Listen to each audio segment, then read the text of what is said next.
Greetings, welcome back to Black Bear News, where everything is connected. What's going on, guys? The early chatters are in. And welcome.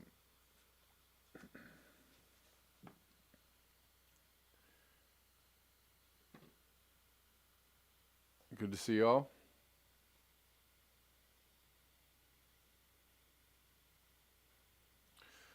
Tom Jode says, without cars, most would die. You're right. Without cars and grocery stores,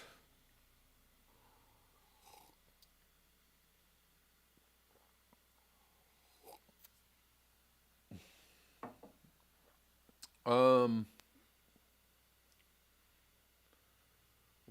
cars and grocery stores. What's up, Muzza? How you doing? Good to see you in the chats today.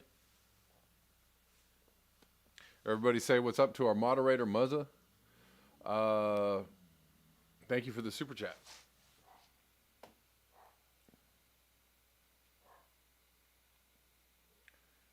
What's up, Gene? How you doing? Buenos dias.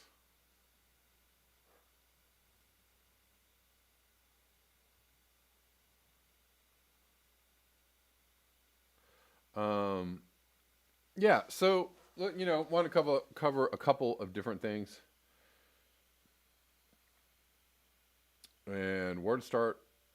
So many. Oh, I didn't want to get rid of that. Darn it. Company. It's not very hard to figure out. Anyways. Idea which stands in stark contrast to the democratic ideal of one person, I see one what's happening. Okay, sorry. Sorry, guys. I was hitting too many buttons. So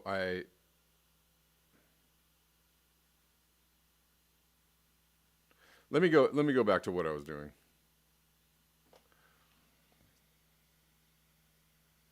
I am Sweet Leaf. You're talking about the Kiss the Ground documentary.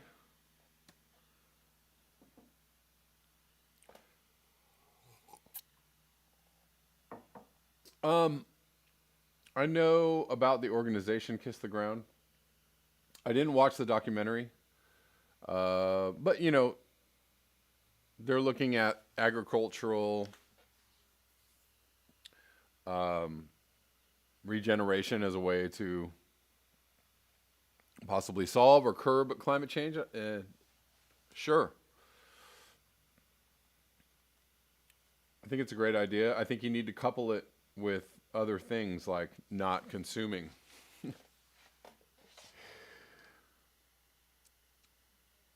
Oh, thank you. Bold rope lamppost. I appreciate it. Yes, I like this shirt. It's a nice shirt. I bought it at a thrift store.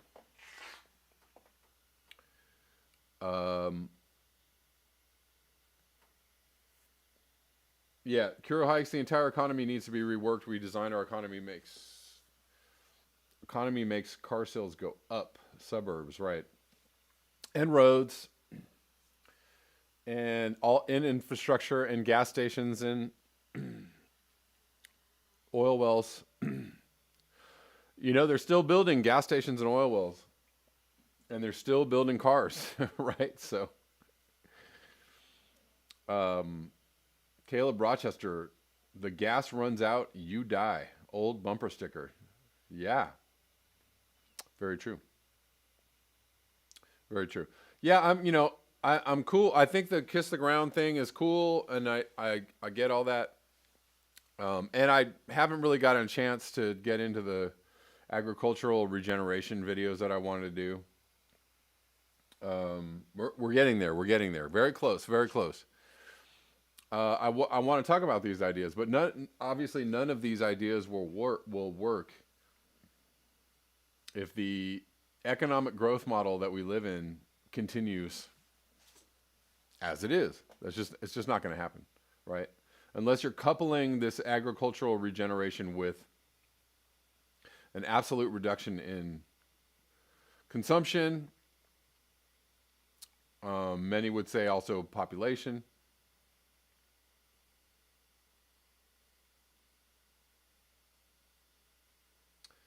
Your mic level is at 60% compared to video audio. I don't understand what's going on.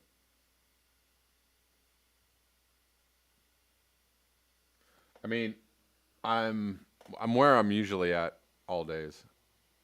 So I don't know. I'm up. Maybe I should be up a little more. I'm sorry. Maybe I need to talk into the mic more. Sorry about that. Thanks for the heads up. Anyways, let's go into it. Chigozi, Gene says, Kevin, Amsterdam has adopted it. It could start with communities or cities.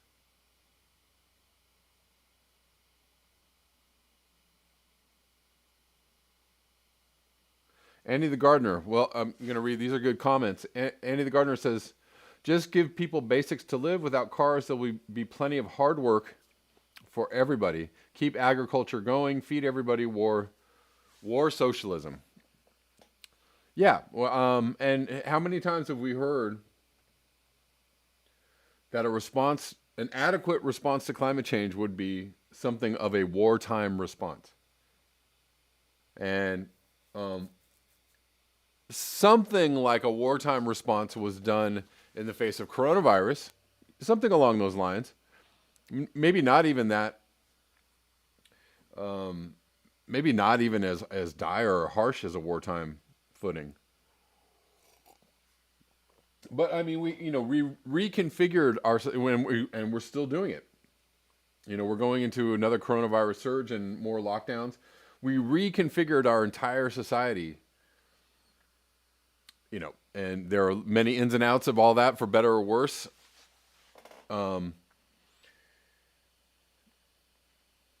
Lots to talk about there, but we reconfigured our entire society in order to deal with a pandemic. And we're not really willing to do that in the face of climate change. I don't understand. Well, I do understand.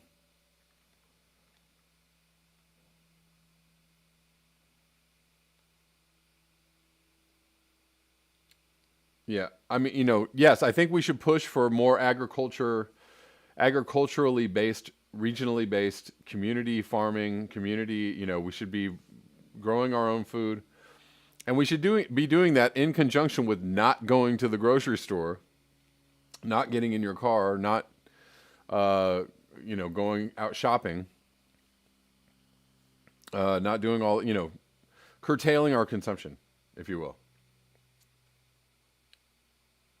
Clayton Halligan says, how do you deliver all the basics? You said with fossil fuels. I think you meant without fossil fuels. Good question. I think you're going to need, it's a hard thing because it's like climate change is like people who are overweight, right? Who are, morbidly obese, grossly overweight. You still need to eat in order to live, right? If you stop eating, even people who are, heavy drinkers or drug addicts, could also be likened to the problem that society has with climate change, in that if you stop cold turkey, your system is going to collapse. Your body is going to collapse. You're going to die. You're going to have a heart attack. You can't stop everything. So you've got to come down. Again, the degrowth idea is that you got to come down, gradually but swiftly and gradually. So we're not, a gradual reduction in fossil fuel use would be much preferred to an absolute stoppage, right? If a pipeline stopped or burst, or suddenly the world's oil supply was completely down to zero or a trickle, that would be a disaster, right? But if you were already growing your own food, if you were already being self-sufficient, if you were, using way less electricity, if you were cooking all your own food and preparing all your own food, if you had backup systems, ways to cook food, if you could cook food outdoors, on a fire pit, on a barbecue, whatever, right? If you had backup systems, ways to cook or eat very little. If you could eat,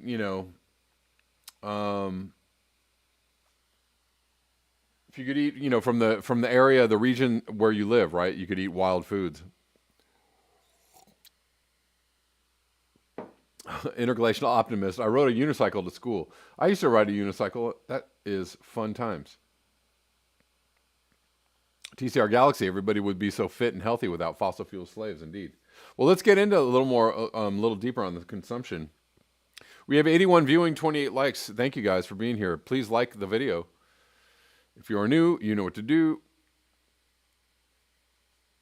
Quickly, I want to get into something, just a few snippets of a really good video that Chikozy sent me. What's the title of this video? The problem with consumerism. So just Google that up, the problem with consumerism. Good video. And it points out a few basic things. I can't even show you the whole video. Whole video is I don't know what it is, 10 minutes or 12 minutes or something, but I'm going to show you a few snips and we'll just check this out. Companies and corporations have a vested interest in making you buy more stuff, because if they don't, they go bankrupt, which is why they slap green labels onto their products and advertise everywhere. Indeed, the whole idea of a personal carbon footprint is a propaganda campaign created by the fossil fuel giant BP. The move allowed them to lock in decades of fossil fuel use by turning the attention away from their complicity in climate change and instead blaming the individual for not living a low-carbon lifestyle or not buying the right thing. And there you go. And I talked about the growth consumer model must be upheld at all times. And even when you're talking about, we were talking yesterday about overpopulation and equity for those with less.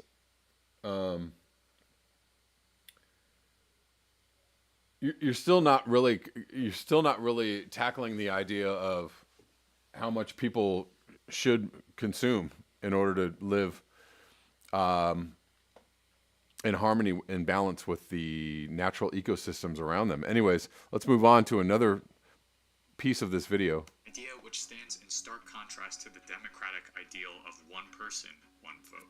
We are led to believe that growing the economy, which for the individual means buying more, whether it be supporting new green tech or wearing sustainably made clothing, is how we stop climate change. But the reality is that this capitalist growth model counteracts the work being done to decrease emissions. Over the last 40 years, global emissions have skyrocketed despite dramatic expansions of renewable and energy efficiency technologies. Yes, growth does lead to an expansion of new sustainable innovations, but it also leads to the expansion of fossil fuel intensive industries. Right. So if you're still you're still engaging in the capitalist. Can you guys see this, or are you just hearing it? This is very frustrating. I thought you guys should be hearing and seeing. Let me check.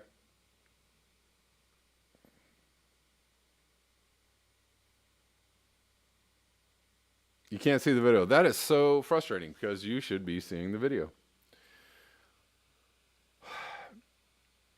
Sorry about that, guys. I can't really fix it right now. So, Kira Hike says the product in the modern economy is you. Right. You are the product. You are also you are the product, and you are also the consumer of the product, which is why they need you to keep consuming. So, I think equity for, among humans is a great thing. I also think we should be talking about equity for nature and animals. And if we're talking about that, then we have to, if we're actually looking for equity, right? Equity among humans actually requires that some people give up their immense, vast wealth so that others may live, right? Or so that others may, share some of the wealth or the goods, the prosperity. That's what equity among humans means. Equity among the planet, for the whole planet, might mean that you don't impinge on natural ecosystems, that you don't impinge on biodiversity, that you don't impinge on wild animals being able to live. And we're doing that on so many levels. We're doing that on a massive scale. And whether you want to call that consumption or overpopulation or both, which it is absolutely both of those things, because the consumption allows more population. And the population allows more consumption. And it's like a snake eating its own tail. Scott Andrews, are we living in the Great Reset? I want to go into that, but that not in this video. But I want to actually address the idea of the Great Reset and so many other ideas around that. But actually, the Great Reset is somewhat connected to climate change, or they're connecting. The people that are talking about the Great Reset are connecting this idea to climate change too, but in a weird kind of way. Yeah, I'm sorry about. I don't know why it won't. Gene says, definitely look at donut economics. It matches your goals. Donut economics, you mean where things are just recycled? Resources are recycled indefinitely or multiple times? Again, I'm assuming that's what you mean.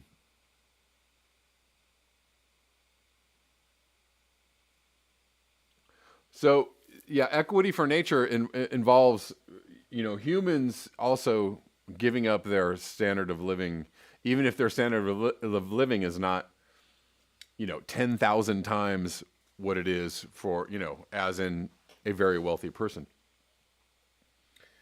Did you all see, I'm going to talk more about this story in another video, but did you see that San Francisco enacted a wealth tax on corporations that pay their CEOs, like more than 100 times what an average salary is, which is ridiculous in itself, right?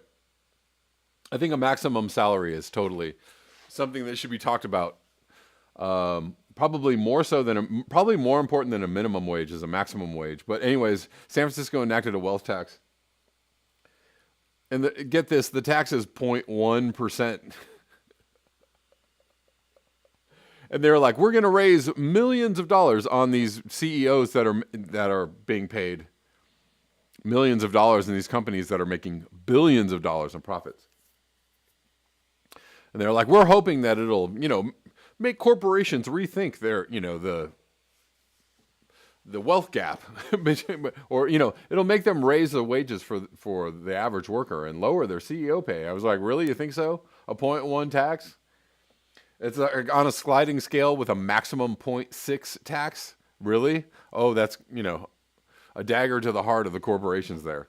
Way to go! Way to really go out on a limb there, San Francisco.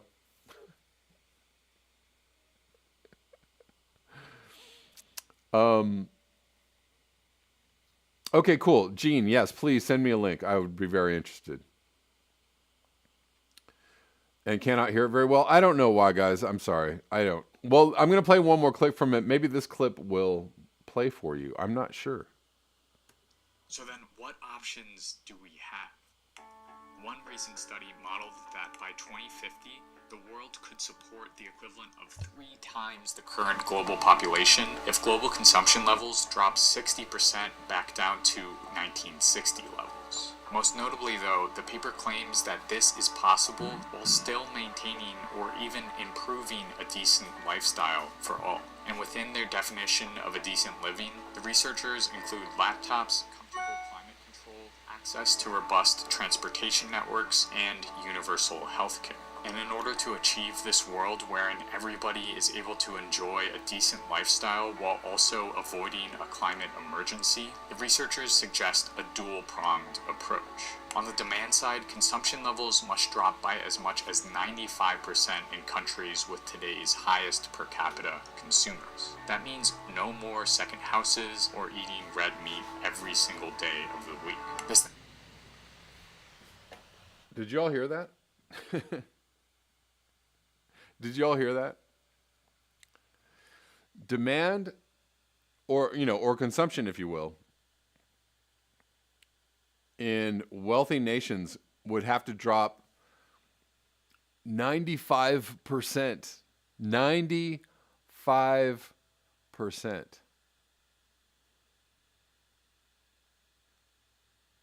95% is very close to 100, right? It's super, super close to 100.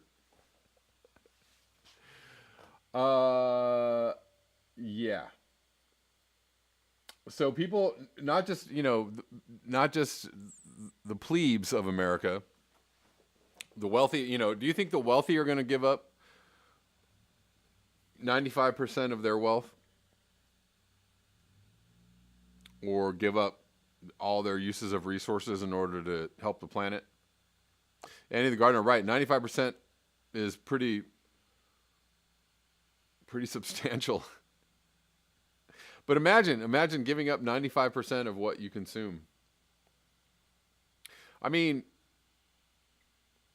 what the ordinary person consumes, let's say, maybe not of what you consume or I consume. We all probably consume much less. Right? Like I probably consume, I'd say that I'm probably at about, 50% of what an average person consumes, maybe probably even less than that. If I'm being optimistic or, generous to myself, I probably consume, 60 or 70% less than what most people consume. Because I'm very aware of what I consume and I take it, but there's still a lot of work to do because I'm probably still consuming way too much. I'm not consuming 95% less than most people.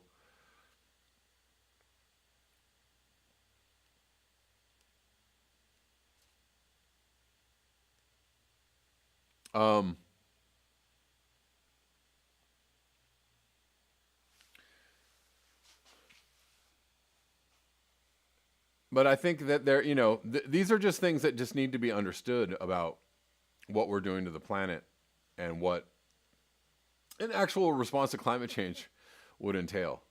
My apologies for the technical difficulties always happening. Oh, you know what? Rockfin just never really happened today. And I apologize for people who are on Rockfin. There were some issues going on with Rockfin earlier, and I couldn't really get it to start. So my apologies, guys. I will upload this video to Rockfin a little later. For people who are on Rockfin, generally I try to simulcast onto Rockfin.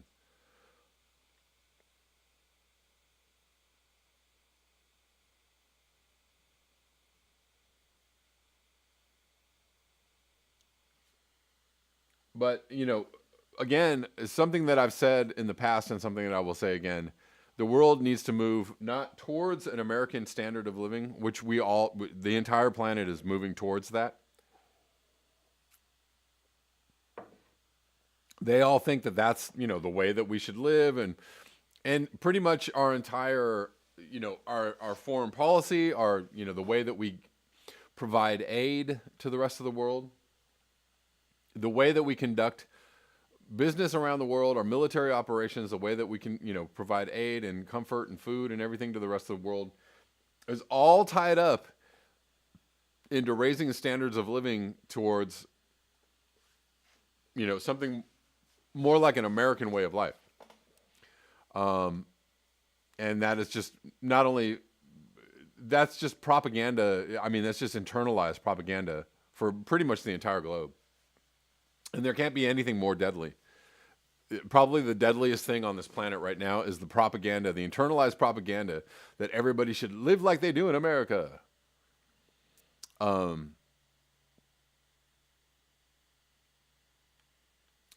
Scott Andrews.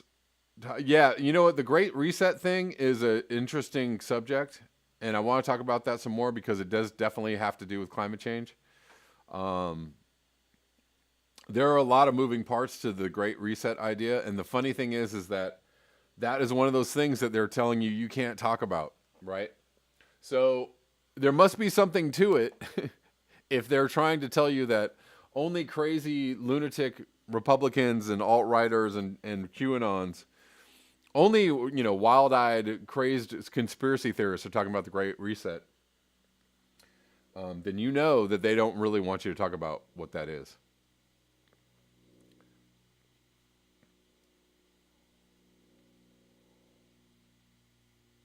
Anyways, a few more things I want to cover today before I go. Rick Dworsky, we should have had this conversation 50 years ago, and you're correct. Go Green tweeted out something good. So hopefully this will show up for you. Next pandemic is awakening as Arctic warms 4 times faster than the rest of the globe. Deep frozen Arctic microbes are waking up. Permafrost thaw in Siberia led to a 2018 anthrax outbreak. We know about this. We've been covering this. This is something that is ongoing. Oh, I guess you guys can't see anything. Man, I love it when the buttons on my live stream, on my everything just ceases to work. You know what? This is just frustrating. Hold on. Let's see if I can get this back. This has been a very frustrating day on the technical side, but that's to be expected.